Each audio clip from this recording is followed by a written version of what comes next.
Welcome to the Long COVID podcast with me, Jackie Baxter. I am really excited to bring you today's episode. Please do check out the links in the show notes where you can find the podcast website, social media and support group, as well as a link to buy me a coffee if you are able. You should not rely on any medical information contained in this podcast and related materials in making medical, health-related or other decisions. Please do consult a doctor or other health professional. I love to hear from you. If you've got any suggestions or feedback or just want to say hey, then please do get in touch. I really hope you enjoy this episode, so here we go.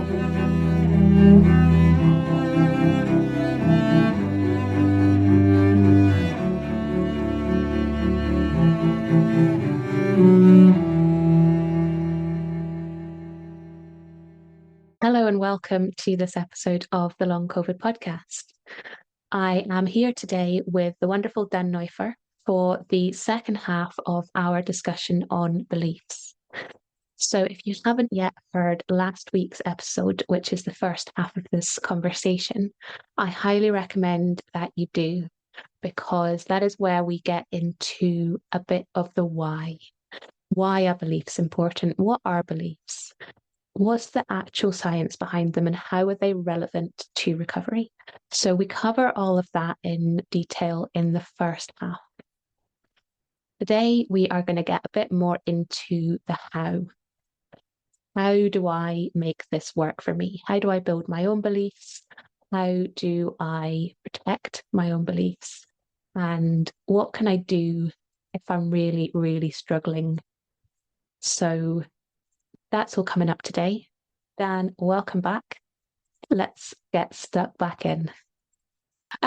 So you said that there are ways that we can make this easier or that we can help ourselves to kind of do this. Can you run through a few of these? Well, the first thing we do when we get into the ANS Rewire program is we actually do a detailed journal of all our symptoms and our activities. Day one, first hour, straight away. And then I ask people to redo this without looking at the last one every month, right? Now you don't need that questionnaire. You don't need to be the ANS Rewire program. Just do it yourself. But it's a journal of what can you do? What activities can you do? What are your symptoms? Rate them out of 10. Yeah. And there's interesting things that come from that because there's certain patterns about which symptoms disappear first. Also, um, it can give us insights into how we're recovering because sometimes we find that the symptoms stay the same. And I'm doing an inverted commas thing here with my fingers.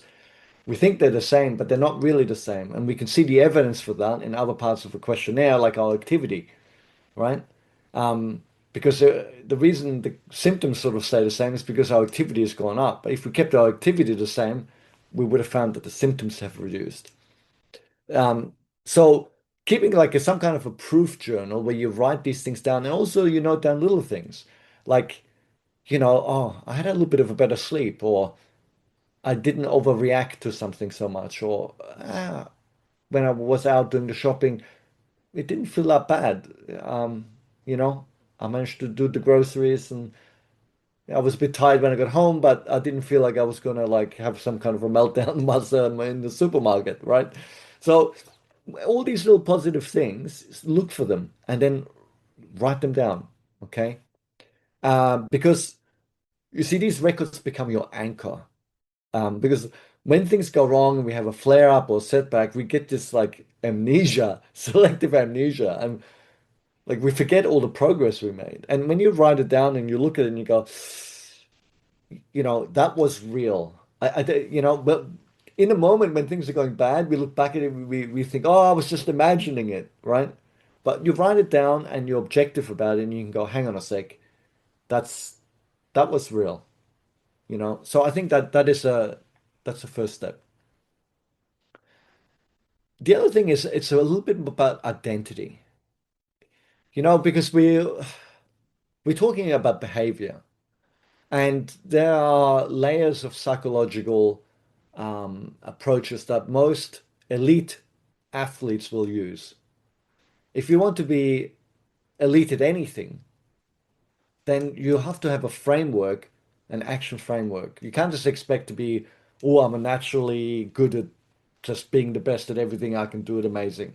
Like this doesn't tend to happen, right? If you look at elite sports people, they don't tend to be the most talented. They tend to be the people who've done the work, who've used all the tools. It's not just about the talent. Um, and I think there's a saying that if you look at the top 300 tennis players, the way they play looks pretty much identical. you know, looks pretty much identical.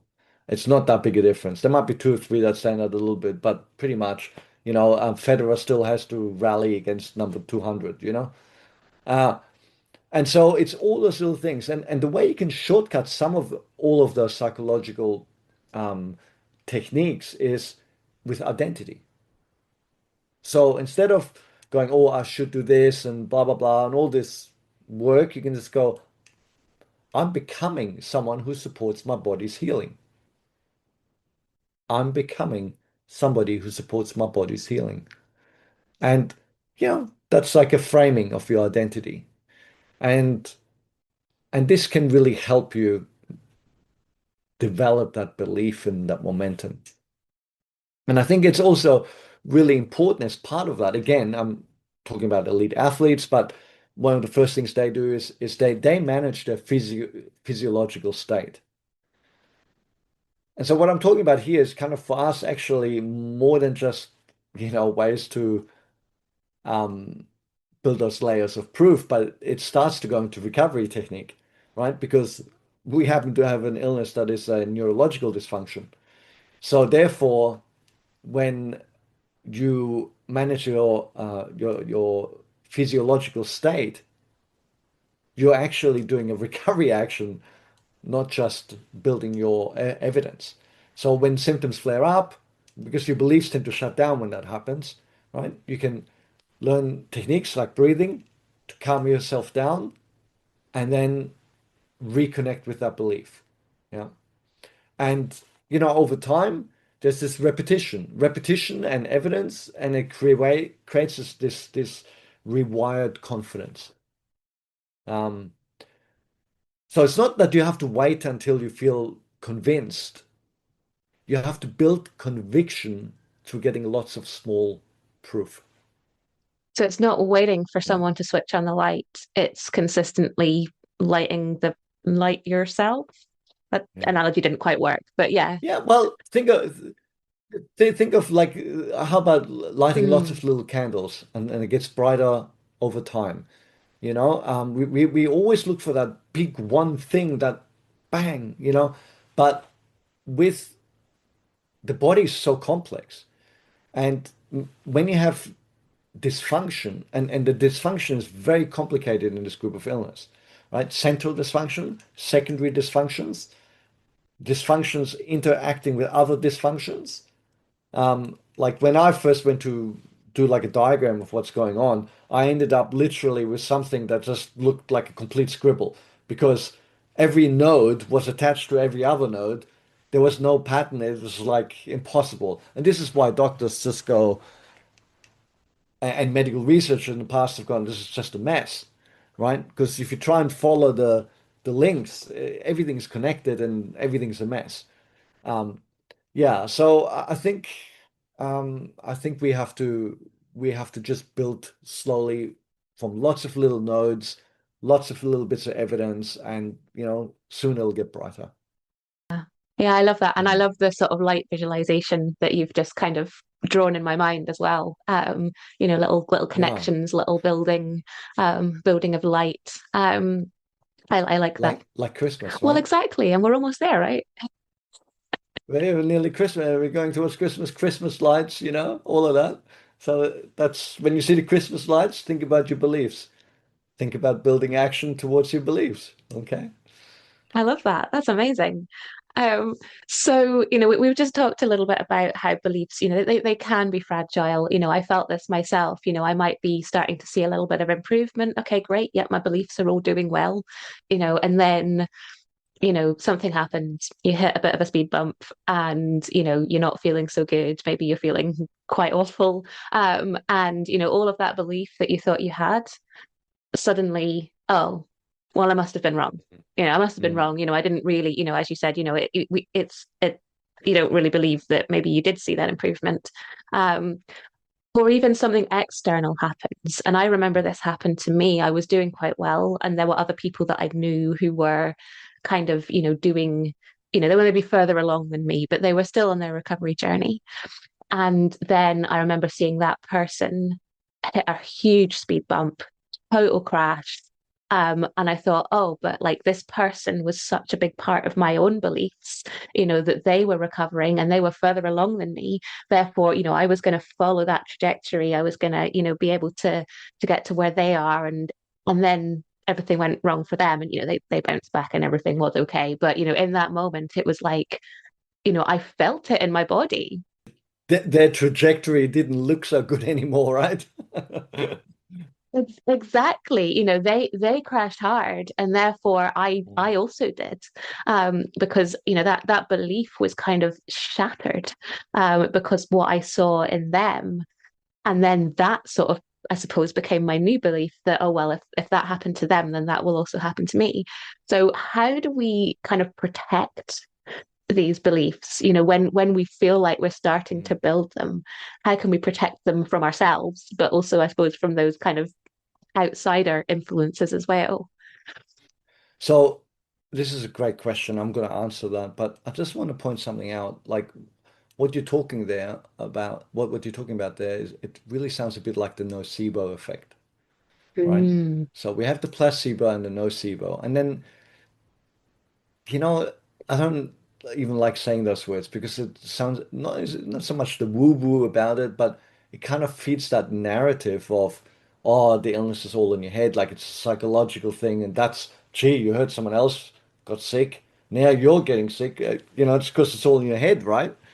Um, and I think that's why when we hear these connections, I think many of us just feel deeply uncomfortable because it kind of, underpins this kind of narrative. But you have to understand that when you have a neurological dysfunction that deals with, um, the sympathetic, the parasympathetic, the enteric nervous system, all of those, and those things are stimulated in every person by a range of things. And if it's dysfunctional and hyperreactive in all directions, then the nocebo effect isn't just some weird mystical thing. It becomes a very real direct thing. I mean, it's a bit like a diabetic, right? If you had a diabetic and you go, oh yeah, and if I stress them out, their blood sugar is going to go mental. They don't need to eat a Mars bar for the blood sugar to go bad, right? I can have them have no calories. How about I give them a strong coffee without any sugar, right?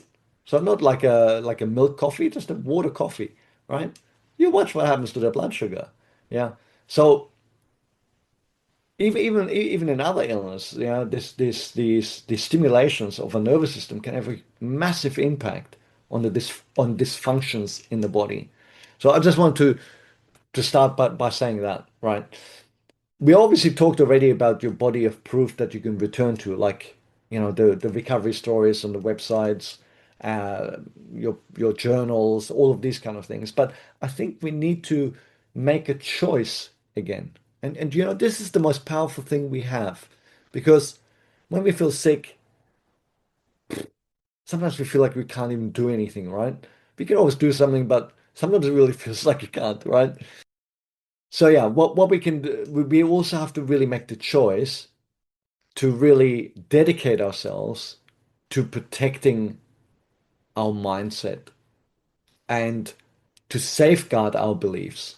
Like a garden, you protect it from the birds if you're growing berries, you protect it from moths, worms. In Australia, like just about everything will eat everything, right? You're just likely to end up with a stick, you know. Um, but you have to safeguard your beliefs. So you have to make choices to stay away from negative people, to stay away from negative places, to stay away from negative narratives, because these will drain your hope. Yeah, like pulling the plug in the bathtub.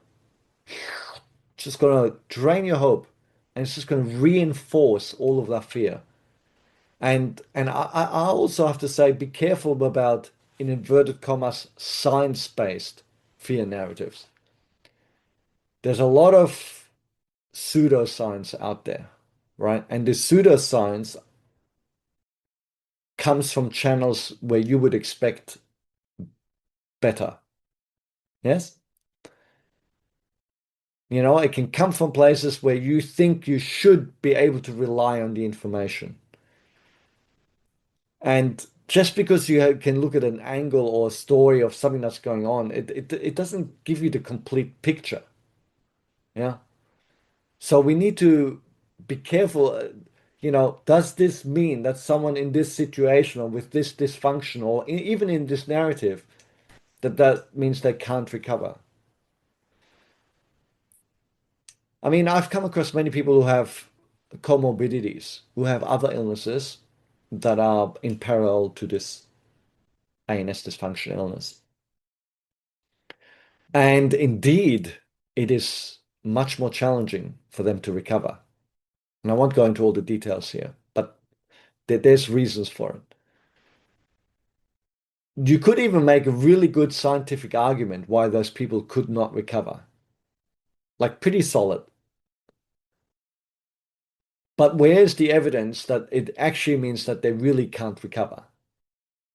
Like just because you have a lack of evidence that they can, doesn't mean that that is the case. Yes? And I've, of course, got the privilege of working in this field for a long time. So, you know, I've got a lot of evidence that I've come across over the years from a lot of people. And so that's helped me to recalibrate my beliefs when I've gone, well, maybe a person with this disorder might not be able to recover because, and I could give you a spiel for half an hour why they can't recover. But then I have seen people who have. So therefore, that's not scientifically valid. Yes. My message is don't be quick to adopt, in inverted commas, science-based fear narratives. Yeah. When you can't be certain that they're really going to apply. And so it's about really like curating your environment. Okay, where am I going to go? What am I going to do? Do I go to catch up with the person who's going to look at me and go, oh, what's wrong with your long COVID here? You can't get rid of that every time you see them. Or are you going to speak with the person who says, who's very positive, saying, hey, you can do it, you look better, and maybe not too positive because that can be a bit I can be a bit harsh to a carjacking. Um, but yeah, it's about just choosing the right environment and just protecting your inputs to your mindset. I talk about this as well with people I'm working with. It's putting the right things in. And that's the food you put in, it's the hydration, it's the way you breathe. They're all really important. But it's also what you're consuming in terms of social media. If you're seeing, a million support groups, and support groups are very useful for some people and people need that space. But if that's all you're seeing, then you're seeing an awful lot of negative and you're seeing it constantly every time you log onto Facebook, which is probably quite often because you're probably bored. Mm. So it's consuming the right things, unfollowing things or deleting apps, or even following the right channels of things. What podcasts are Mm. you listening to? What news stories are you listening to? Because it all has Yeah. that impact, doesn't it? And we need to be really careful about the things we plant in our garden. Um, I guess to continue your garden Yeah. metaphor. Look, and many people don't realize how social media works. This is a Mm, high tech industry. I don't know if, yeah, maybe you've noticed this, Jackie, that in the last 10 years in particular, things have become very bipolar.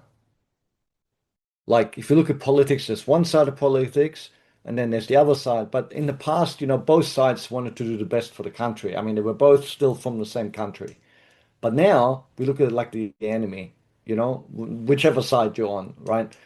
And it's mm. like that with everything, with any sort of sensitive debate, any topic, where, from diet to, things I can't even speak of, right? And the reason this happens is because the media will give you that which you connect with, one side of the argument. And that side of the argument usually is presented as they show the opposite side at the extreme view. And in such a way that it incenses you, it angers you, it makes you go crazy angry. And of course, that's going to make you stay on and watch more. And of course, they'll give you more Yeah. of that. Now, of course, if you happen to, by accident or chance or background, fall on the other side of the argument, they'll give you everything that supports that side of the argument. So it doesn't matter which side you're on, but you're never going to find anything that gives you something in the middle, because in the middle is boring. No one wants to watch the middle. Yeah. And social media is about engagement. Yeah. So be mindful. You might have a billion, points of evidence for one side of an argument, but they're all one-sided. Yeah. That's how it works. Yeah.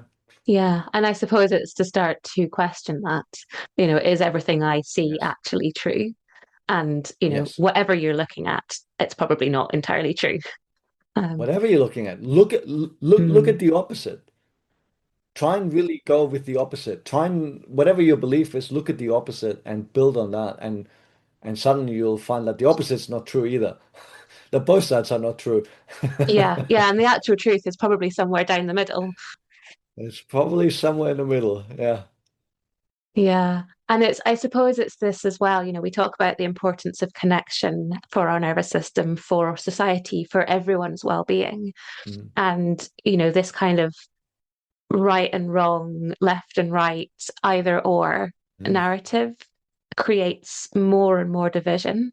Whereas actually, what we want is more connection, whether it's absolutely. in ourselves in terms of recovery or the world. Totally. You could sort of solve so many things. I mean, it's not simple, but this idea of bringing people together rather than pushing them apart. So yeah, I think as you say, social media has an awful lot to answer for. Yeah. Yeah. We all have to make strong choices, and we all fall into it. Like I'm no Mm. better than everyone else. It's you get sucked into it, and then suddenly you realize, Yeah. oh, Yeah, what am I absolutely. doing? Yeah. And it's challenging, isn't it? Because I mean, you brought up a great point there. Nobody's perfect. You and I will fall into the same trap. No. In the same way that, I will Yeah, miss a yeah, day on my breath practice, because, life happened, or, I'll have a day where I, did get sucked into Facebook or whatever. And it's that kind of yeah. ability to notice when you're doing that, and say, oh, okay, we're Yes. doing this again. Okay, well, I'm going to choose to stop doing that now I've noticed it, rather than getting sucked in and now Yes. it started. Well, I can't get Yeah. out of this now. And I suppose actually Mm, this is really relevant because, if we talk about like a symptom flare, for example, we start to notice that, okay, now there's something we can do.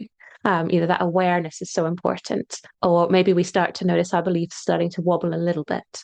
Okay, well, maybe what can we do to intervene before they mm, completely collapse, before the house of cards comes totally down? mm, And actually, we can maybe start to implement some of the strategies that work. What's your breathing practice that works here? Have you done your journal today? mm, Or whatever else it is that you have in your kind of toolbox of tricks, and sort of starting to bring them in mm, before everything totally comes down, because that's a horrible place to be, isn't it? mm. And I don't know if you've got any other tips for when those beliefs do wobble, or when symptoms do flare. We'll be right back. I'm interrupting myself for a second to tell you about long COVID breathing. The fabulous Vicky Jones and I have teamed up to bring you long COVID breathing.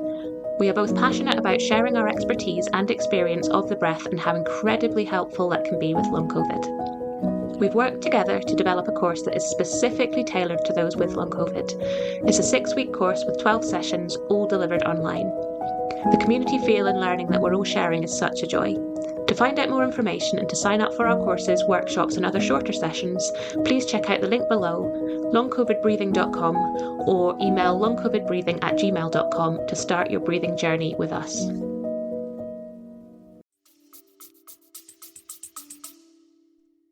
So I think there are some things that are even important for people when they recover. Mm. And I think going into some of those things is a long, extensive conversation that has to have a lot of educational background about why the illness happens and the purpose of that happening so that we can change our relationship to our experience. But on a very basic level, if we can just start with expecting setbacks. Now, that sounds negative, but if we can recognize that setbacks are normal and they will happen, then you don't have to go in that spiral down.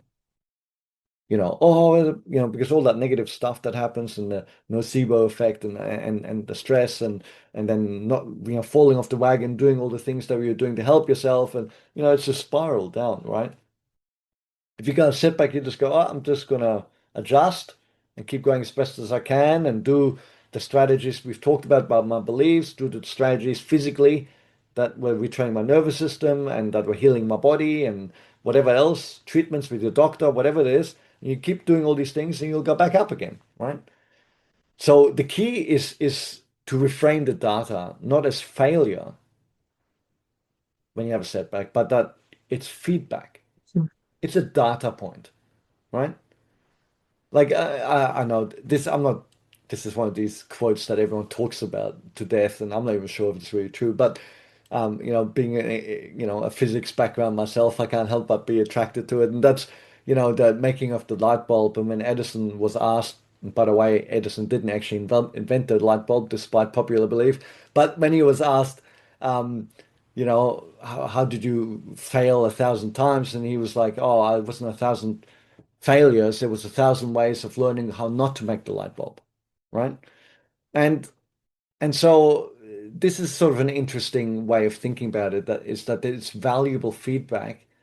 We don't have to beat ourselves up of what did I do wrong, but maybe half the time or two-thirds of the time or whatever, you'll go, this is what I was doing. This is what I changed. Maybe I can adjust my approach next time. Yeah. So that's one of the key things. I think the breathing that you're teaching is fantastic. Calm your system before you try and think about anything. Because whatever you're thinking is just on a runaway freight train. Start with some breathing. Yeah. And then you can reference to your journals and the past progress and the things we talked about to become more optimistic.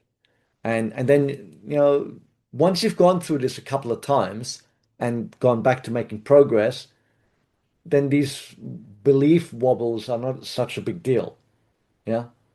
But if you only had one big one and then you go down and then you're stuck in this huge spiral downwards, well, that's a problem. But it's actually good having a little wobble, going down, having your beliefs tested, rebuilding and making progress again, because then you suddenly go, well, hang on, last time I was okay. Why am I worried about it?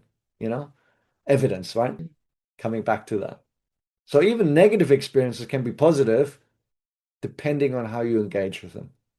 Yeah, because if you see it as an opportunity to learn, or an opportunity to understand how to do things differently in the future, then that kind of blame spiral that we can get into, oh, you shouldn't have done that thing. You Oh, knew better than to do that. Come on, we've done this before. All that kind of yeah. judgment and blame that we can so Yeah. easily get into.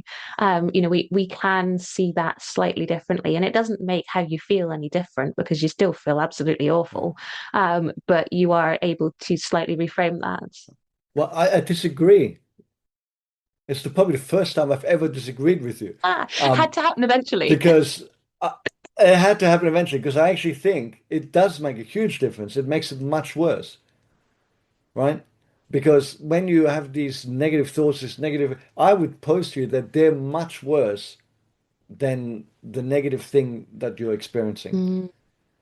So the emotional roller coaster and this negative, that this change to your beliefs and your outlook and your narrative is much worse an impact on your recovery than the actual dip in your physical progress. because dips can come down. I see many people, they have these huge dips, they last months, then they last weeks, and then suddenly they have these big, sometimes big dips, last 2 days. Mm, It's like, I'm too busy to even talk about it. Like, whatever, right? 2 days, who cares? Like, anyone's got a chronic illness. 2 days is like a laugh, it's a joke, right? We suffer for months, years. mm, What's 2 days, right? So, but yeah, I think you got to protect your mindset. mm. That is the central station from which you do everything. Yeah.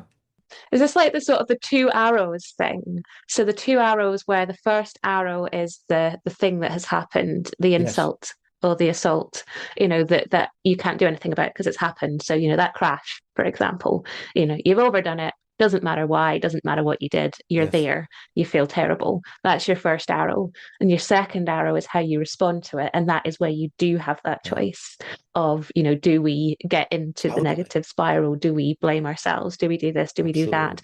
Or do we say, okay, this is an opportunity. Let's do this breathing exercise. Let's do Yes. that technique. Let's do that. And, we can respond in a more, I suppose, positive or a more um, productive. I don't know what the right word for that is, but in the right way rather than the wrong way, I suppose. Well, on the surface, we can say it's the right way instead of the wrong way. But if we look at it from a scientific point of view, the word productive is actually more pertinent because Mm, based on everything I have learned, based on everything I've worked out, based on all the evidence and experience I've gathered over the last decade, I would pose to you that it is in those moments where you have a setback that your recovery strategies are actually more productive. mm, So I would say to you, let's say things have been going well this last month and you're doing everything today that you need to. How much will that contribute to your recovery? Okay. And you say, well, I don't know, I'm going to make something up that's completely bogus, but let's say I'm going to be that all of the stuff I've done today, tomorrow I'll be 1% better, right?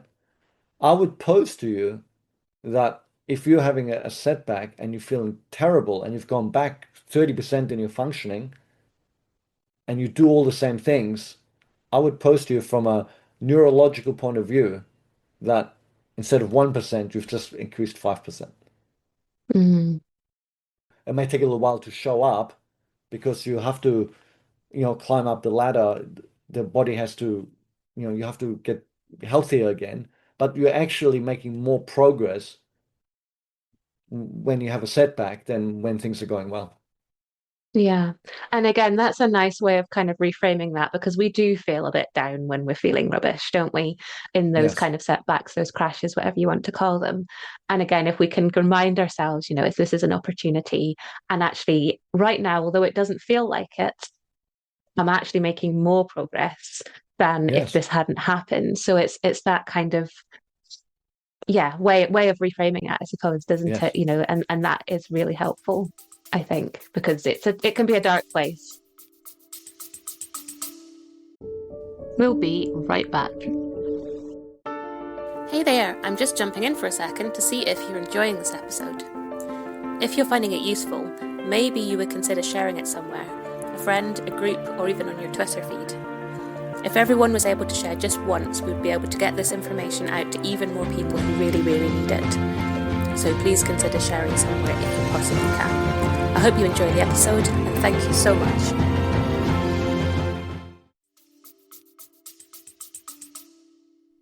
It can be very dark, but then you can back that up with evidence to really foster that belief. And this is one of the things I see all the time. People have that setback, and then they know, oh, it's going to take a month or 2 months or 6 weeks or whatever to get back, and they feel so devastated. When they learn to engage in all the strategies with the doctors, with the physical therapist, psychologist, everything we do in a program, whatever it is, and they make suddenly a recovery in 2 days or 3 days or 4 days or even 5 days compared to 6 weeks, right? Or even a week. It's like, how does that change how you think about this experience? And next time you have one of those setbacks, how will you feel? I mean, how much less of a freaking out negative emotion are you going to Mm. experience? Yeah, that's You true. see?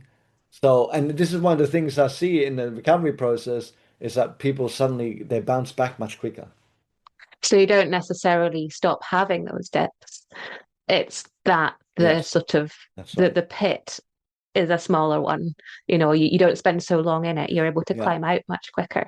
Don't spend so long in it. Yeah, climb out quicker. Sometimes it's still deep. Yeah. In fact, sometimes it's deeper. And the reason for that is as the dysfunctions resolve in the body becomes much more strong, much more able to do dysfunction. Okay? It's like if you got something wrong with, let's say, your clutch in a car and and your engine's not running that well, it's not such a big deal. Suddenly maybe something, the cogs hit each other and it's like there's a crunching noise and you're like, oh, that wasn't good, but it's not the end of the world. But if you've got like a brand new, super powerful race car engine in there, it's like it's going to cause much more damage. Yeah. So when we recover sometimes, I've found that sometimes the wobbles are, you know, more sizable, but we can bounce back quicker. And that actually fits because there was somebody who I interviewed who'd recovered who said that she'd heard several people say that the biggest crash came at like the 95% mark. And actually, Yeah, I had a that's right. similar experience. My worst crash, well, what felt like Yes. my worst crash was actually kind of what set me on that final kind of trajectory to recovery. I'm not sure I was quite at the 95% point, but it was certainly, making really Mm, good mm, progress. Kaboom, it was the worst one I'd had in ages. And actually remembering that this person had said, you know, biggest crash comes before mm, the greatest reward kind of thing, that kind of got me through that because it was pretty, pretty awful. mm. It's quite scary, yeah. And I could share dozens of stories, including my Yeah. own. Mm, Yeah, so that's really interesting, actually, that sort of makes total sense with what you're saying. So that's reinforced my belief. yeah, it makes sense. And scientifically, we can understand why this happens. Yeah, absolutely. So we've talked about the sort of beliefs sort of day to day. How do we use that belief, day in, day out? Is it this consistently continuing to do the things because we believe? Is it as simple as that, or is there more to it? You know, um, I think many of us have like a tendency. I see this all the time. Some people are sort of just pessimistic. Some people are just mostly optimistic, despite all evidence. The way I phrase that will probably give you a hint which side I lean on, which is unfortunately a little bit pessimistic, but I can tell you that it's much better to be optimistic. Yeah. And I think um, one of the key things is with that side of things is that we have to realize that we don't have to get it perfect. We just have to work on it. Yeah. Um, like I've always had pessimistic tendencies and you know, I see when other people are really optimistic, they just latch onto it and they take action really quickly. And they do the action Mm. really well, you know? When we're a skeptical person, it doesn't matter whether you can justify it with science and all this kind of thing, but whatever, it just it can, it's unhelpful. So you need to do whatever you can to get rid of whatever pessimism or skepticism you have, which is why I always talk to people about the symptoms and how they create it, so that we can really then, yeah, make that shift. So I think it's really about getting these habits in place. It's like first is an awareness, um, so that you become aware of what's going on in your head, and then it's doing all the things we spoke about in this podcast about curating your environment, doing positive things, controlling your physiology, controlling your phys. Now, breath is one of them, but it's only one. Yeah. Mm. Um, The body is quite complex. People think we have, a handful of senses. This is not true. Yeah, we have dozens of senses, dozens. Yeah, all throughout our body, right? Internal sensing and very complex. And so, yeah, it's really about it's just like a habit. It's about creating a lifestyle and habits that support our beliefs and our recovery. And for those people who find habits very difficult to get into, now I'm someone who struggles to get into kind of habits and routines and patterns, but once I get into them, that's me. I will never leave. And I know other Yes. people find similar. But for whatever reason, people who are like, okay, well, I kind of know what I need to do, or I've got some idea of some of the things I need to do, but I just can't make myself do it. I just can't get into that routine. I can't make myself do my breath practice, can't make myself stop eating chocolate, whatever those things are. What would you say to them to help them get started? Very easy. Don't do it. Eat the chocolate, skip the breath practice, and then, but eat a little less chocolate and just take one breath. Just one breath and half the chocolate. And it's really those little changes, that moment where you have that choice again. It's in that moment you have that choice. And maybe you feel like you're not up to making the best choice right now, right? But make a better choice, just a better choice. And, I think one of the reasons, because why do you not do it? Let's look at it. Why didn't you not eat the chocolate if you didn't want to eat chocolate? Which, by the way, I think is a crazy notion. Okay. Okay. I Oh, love chocolate. you gotta eat chocolate. Just, but it's about the amounts, right? But and maybe even the type. But the point is this: what is it really that's the problem, right? The problem is that you feel this compulsion, right, to eat the chocolate, and it seems too hard to not eat the chocolate. And if I weigh everything up right now, the pull towards the chocolate and the pull away from it just doesn't measure up. And so we then say, well, then I'll fail because I just can't bring myself. And the problem is that we have this perfectionist attitude, this all or nothing. Let's say the breath exercises. Oh, gee, maybe I have to do 3 sets, maybe three different exercises. And for anyone who hasn't been chronically ill, they wouldn't understand. But everything's hard. Like even something that takes a few minutes, when you're doing it, it feels so hard sometimes. Even making yourself something good to eat seems too hard. Everything's too hard, right? And so then we just go, oh, I can't do all that, so I'm just not going to do it. Then I feel like a failure. I feel down about myself. No, here's what we do. Just go, I'll just do a little bit. If I don't think I have to do it perfectly, but we tend to think if I don't do the full thing, then what I'm doing right now has no value. Here's the point. Even if it has no value on paper, like even if I had some magic computer that could measure exactly the impact on my health and say that is not enough to have a therapeutic effect. This is true, right? For even medications, there can be certain levels that just don't have a therapeutic effect. The point is, you are still getting the therapeutic effect of changing your habit because it'll make it easier next time. Because if you go, oh, I'll do something, I'll do one set of the breath or half. And then you go, well, that wasn't so bad. You have a positive experience. You feel like you did something. You don't feel so bad about yourself. To do that again next time won't be an issue. So think progress, not perfection. Yeah. I mean, and that's something that I need to keep remembering as well. I'm a recovering perfectionist. I still feel that creeping in sometimes. And I have to, notice it and say, oh, hey, perfectionism, I don't need you. I'm going to do half this task. or I'm going to do Mm. it enough.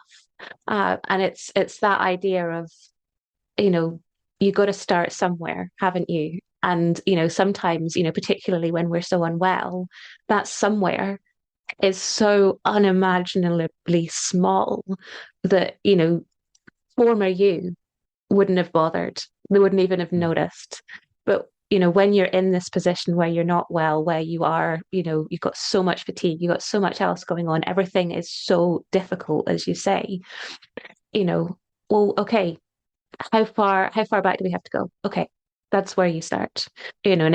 it sort of doesn't matter how small it is, as you say, you start there, and then over time it does get easier. You keep doing it, and you can do a little bit more, you can do a little bit more.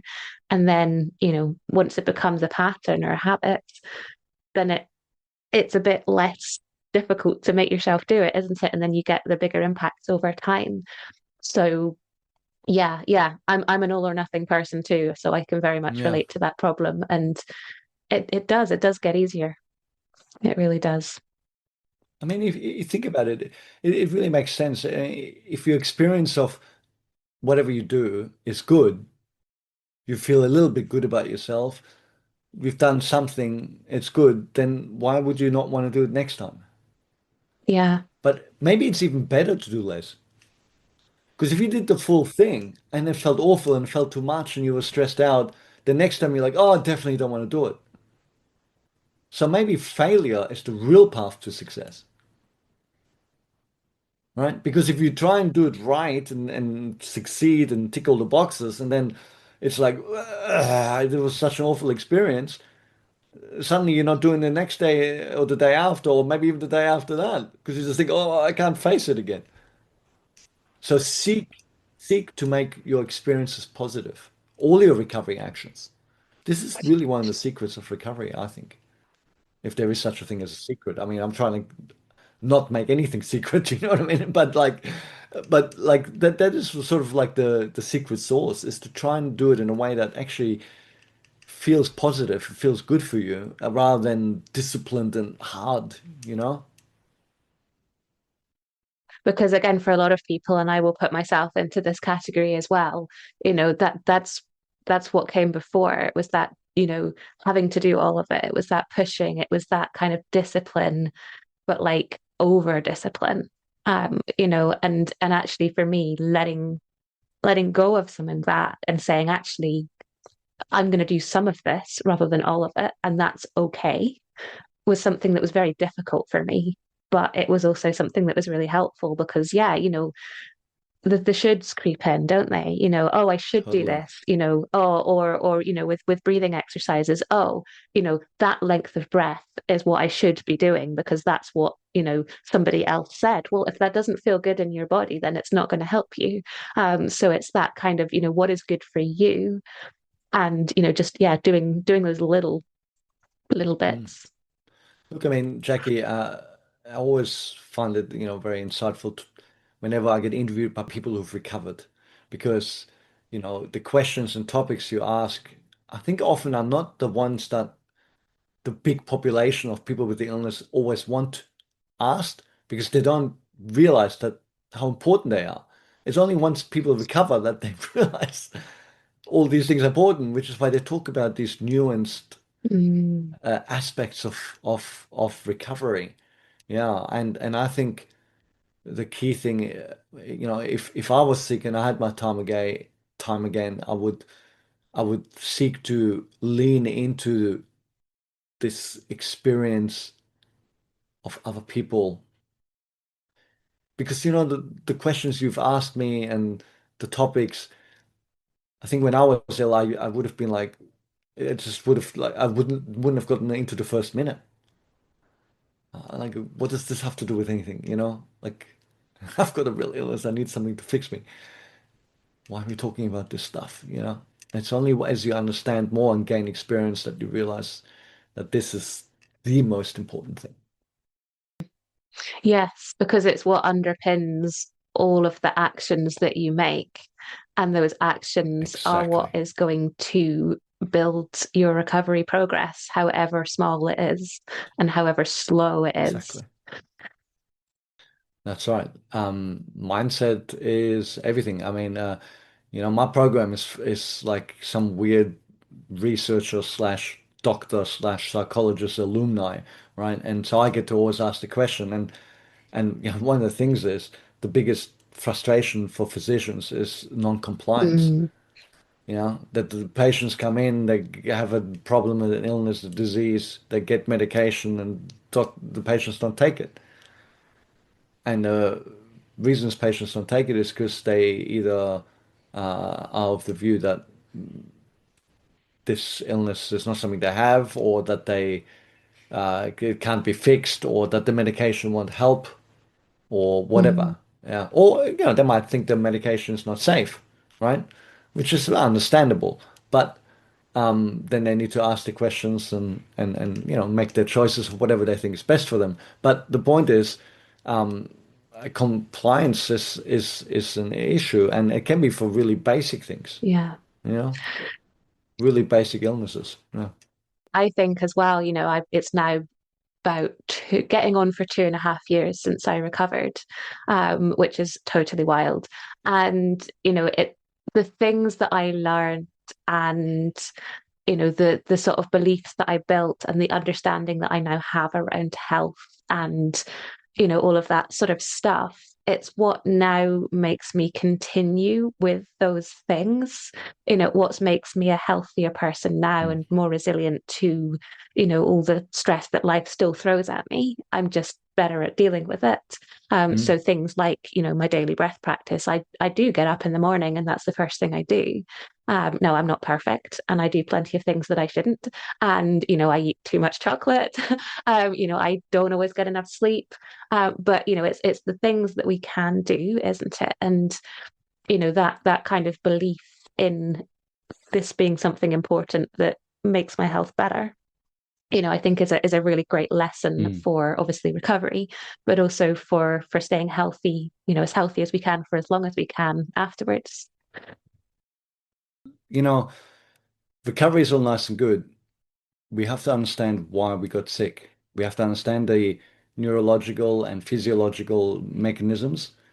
We have to understand what led to them, whether it's an infection or whatever, but what was really the reason for it? Because it's not just about whatever we experienced, it is the response.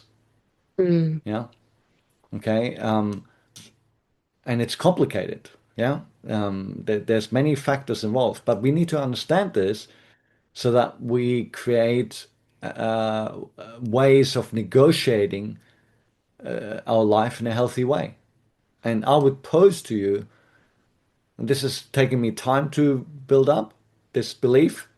It first got sparked with an interview with Beth French, the ultra marathon swimmer. Um, the notion that it's possible to not just recover from these illnesses, but to be more resilient than the average person. Yeah. yeah. And I struggled with that. There was always a part of me that thought, well, we're probably more prone to it having had it because the brain would remember how to go into this state of dysfunction. And yeah, again, a good science narrative behind it.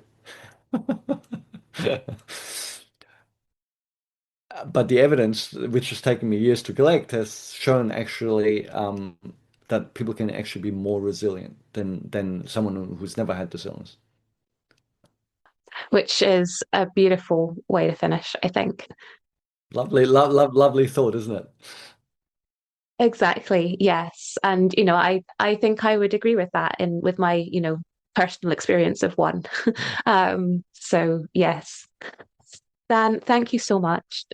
As always, it's absolute joy chatting to you. I think we've covered a lot. So thank you so much for giving up your evening. Thank you for getting me out of bed at the ass crack of dawn. And let's hope we can do this again sometime. It's been awesome. I would love to, Jackie. I really appreciate your insights. There's a special connection when you're talking to someone else who's recovered, and I don't know, there's a special shared view of the world. Yeah, I Thank you very agree. much. Thank you. Thank you so much to all of my guests and to you for listening. I hope you've enjoyed it, or at least found it useful. The Long COVID podcast is entirely self-produced and self-funded. I'm doing all of this myself. If you're able to, please go to buymeacoffee.com/longcovidpod to help me cover the costs of hosting the podcast. Please look out for the next episode of the Long COVID podcast.